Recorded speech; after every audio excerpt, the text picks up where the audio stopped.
Hello বন্ধুরা, চা আমাদের দৈনন্দিন জীবনে এক অনেক বড় ভূমিকা পালন করে থাকে। অনেকের তো আবার চা না হলে তাদের দিনই চলে না। বিশেষ করে বয়স্ক মানুষেরা কিন্তু চা খেতে ভীষণই পছন্দ করে থাকেন। ভারত ও বাংলাদেশের মানুষদের মধ্যেই বিশেষত এই চা খাওয়ার প্রবণতা দেখা যায়। তবে বন্ধুরা, এই চা খাওয়া যেমন একদিকে খুবই ভালো, ঠিক সেরকমই এর কিছু খারাপ দিকও রয়েছে। আর আজকে আমরা এই দুটি জিনিস নিয়ে আলোচনা করতে চলেছি, যে খালি পেটে চা খেলে কি হয় আর আমাদের দিন ভরে কতটা চা খাওয়া উচিত।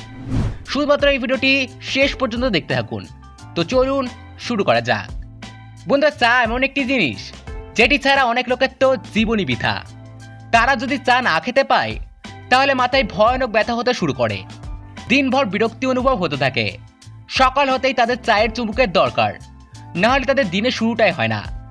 এমন সময় আমি আপনাকে বলে রাখি যে চা কিন্তু খুবই ভালো একটা জিনিস, এতটাই ভালো যা হয়তো বা আপনারা কখনো ভাবতেই পারবেন না। শর্ত শুধুমাত্র এতে দুধ মেশানো যাবে না। হ্যাঁ বন্ধুরা, যে দুধওয়ালা চা আপনারা খেয়ে থাকেন সেটা আসলে দুধ না, বরং বিষের মতো কাজ করে থাকে। আর এইসব কি করে হয় সব কিছু আমি আপনাকে জানাবো, কিন্তু তার আগে আমি আপনাকে বলে রাখি যে দুনিয়াতে চা খাওয়ার কোন উপায়টা সবচেয়ে বেশি বেস্ট, আর যেটা জাপান ও চীনের লোকেরা ভালো মতোই জানে। এমনকি জাপানে তো চায়ের উৎসবও বানানো হয়।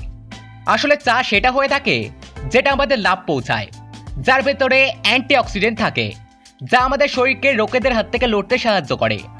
কারণ এ ধরনের চায়ের মধ্যে দারচিনি, লেবু, মধু আর চা পাতা মিশিয়ে একে ভালোভাবে পাকানো হয়। আর তারপর যে চা তৈরি হয় তা সত্যি অমৃতের মতো লাগে। কিন্তু যদি আপনি সেই চায়ের মধ্যেই দুধ মিশিয়ে দেন তাহলে সমস্ত মজাই শেষ হয়ে যায়। ভারত বাংলাদেশের প্রায় 80% লোকেরা গ্যাসের রোগে ভুগছে, আর এর পেছনের কারণ কোথাও না কোথাও এই চাই। কারণ লোকেরা নিজেদেরকে দুধ মেশানো চা খাওয়া থেকে আটকাতে পারে না। একটি সার্ভেতে পাওয়া যায় যে ভারতের 40%-এর বেশি এমন লোক আছে যারা দিনে দুবারও বেশি পানি চায়ের খেয়ে থাকে। আর এটা সে সমস্ত লোকই যাদের মধ্যে 90% লোকেদের পেট আর আলাদা আলাদা ধরনের রোগ নিজেদের কবজায় নিয়ে নেয়। আর যে সমস্ত লোক দিনে মাত্র একবার চা খেয়ে থাকে তারা অনেকটাই রোগমুক্ত থাকে। কারণ আমরা কিন্তু মোটেও এটা বলছি না যে মানুষের চা একদমই খাওয়া উচিত না। প্রতিটা মানুষেরই চা খাওয়া উচিত, তবে সমস্ত জিনিসেরই একটা লিমিট আছে। এখন যেমনটা আমরা আপনাদেরকে জানালাম যে এদের মধ্যে অ্যান্টিঅক্সিডেন্ট থাকে, যা বিভিন্ন রোগের হাত থেকে আমাদেরকে বাঁচতে সাহায্য করে।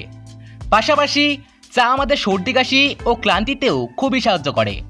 কিন্তু এই সব কিছু তখনই হয় যখন আপনি চাকে একটা লিমিটে খান আর বিনা দুধের চা খান। বিনা দুধের চা তো আপনারা দিনে 3 থেকে 4 বার খেতে পারেন, তাতে কোনো টেনশন নেই। কিন্তু আপনি যদি দুধওয়ালা চা খেয়ে থাকেন তাহলে সাবধান হয়ে যান। বন্ধুরা, দুধওয়ালা চা কোনো নেশার চেয়ে কম কিছু না। এর মধ্যে প্রথম কথা তো দুধ থাকে, আর দ্বিতীয় কথা হলো এতে চিনি ঢালা হয়। আর এই দুটি জিনিসই চায়ের সাথে ঠিকমতো কাজ করে না। এমনকি চিনিকে তো স্লো পয়জনও বলা হয়ে থাকে, যাকে ধীরে ধীরে শরীরে বিষের মতো ছড়িয়ে পড়ে আর বিভিন্ন রোগকে আমন্ত্রণ জানায়। কিন্তু তাও যদি আপনি দুধওয়ালা চা খেতে চান তাহলে ডাক্তারদের মতে দিনভরে আপনি শুধুমাত্র 1 বা 2 বারই চা খেতে পারেন। এর চেয়ে বেশি চা আপনার দেহের শুধুমাত্র ক্ষতিই করবে। আপনি যদি সেই সমস্ত মানুষদের মধ্যে এক হয়ে থাকেন যারা সকাল হলে খালি পেটে চা খায়, তো বন্ধুরা তাহলে আপনার এতে কোষ্ঠকাঠিন্য, বদহজম, গ্যাস, এমনকি ক্যান্সারের মতো সমস্যা হতে পারে। হ্যাঁ, আমি মানছি যে চা ও কফিতে ক্যাফিন মিশে থাকে, যা সকালে আপনাদেরকে ঘুম আসা থেকে বাঁচায়। কিন্তু যদি আপনি সবচেয়ে আগে চা ও কফি খাওয়া শুরু করে দেন তাহলে আপনার শরীরের তারই অভ্যাস হয়ে যায়, যার পর শরীর চা না খাওয়া অবধি আর ঠিকমতো অ্যাক্টিভই হতে পারে না, আর সারাদিন বিরক্তির অনুভূতি হতে থাকে। এমন সময় চা খাওয়ার সঠিক পদ্ধতি হলো সকালের খাবার খাওয়ার আধা ঘন্টা পরই চা খাওয়া। যখন কি কিছু লোক তো খাওয়ার পর তৎক্ষণাৎই চা খাওয়া শুরু করে দেয়। তারা মনে করে থাকে যে তাদের পেট না, বরং এটা একটা হাইকোর্ট, যার মধ্যে যত খুশি তত কেস ঢালো আর সেটা চাপা পড়তে থাকবে। কিন্তু এমনটা হয় না।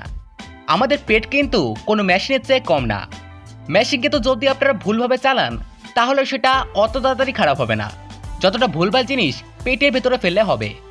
এই কারণেই খাবার খাওয়ার তৎক্ষণাৎ পরই মোটেও চা খাবেন না, না হলে এটা সরাসরি বিষের মতো কাজ করবে। প্রথমত এটা আপনার খাবারকে হজম হতে দেবে না, যার জন্য খাবার পেটের মধ্যেই পৌঁছে থাকে।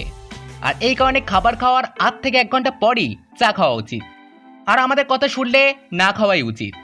কিন্তু বন্ধুরা, যদি আপনি একজন সত্যিকারের চা প্রেমিক হয়ে থাকেন তাহলে শুধুমাত্র একটা জিনিস করা শুরু করে দিন, নিজের চায়ে দুধ আর চিনিকে সরিয়ে মধু, দারচিনি এবং লেবুর ব্যবহার করা শুরু করে দিন। শুধুমাত্র আপনাকে গরম পানিতে চা পাতা, দারুচিনি আর মধু ঢালতে হবে। আর যদি ডায়াবেটিসের পেশেন্ট হয়ে থাকেন তাহলে মধুকে ছেড়ে বাকি জিনিসের সেবন করা শুরু করে দিন। তারপর যখন চা তৈরি হয়ে রেডি হয়ে যায় তখন তাতে ওপর থেকে লেবুর রস মিশিয়ে নিতে পারেন। আর তাও যদি মন না পড়ে তাহলে ওপর থেকে হালকা সৌন্দব লবণ মিশিয়ে নিতে পারেন। এরপর আপনার চা একদম রেডি হয়ে যাবে। আর এটা খেতেই আপনি চাঙ্গা হয়ে যাবেন এবং এই চা আপনার কোনো ক্ষতিই পৌঁছাবে না।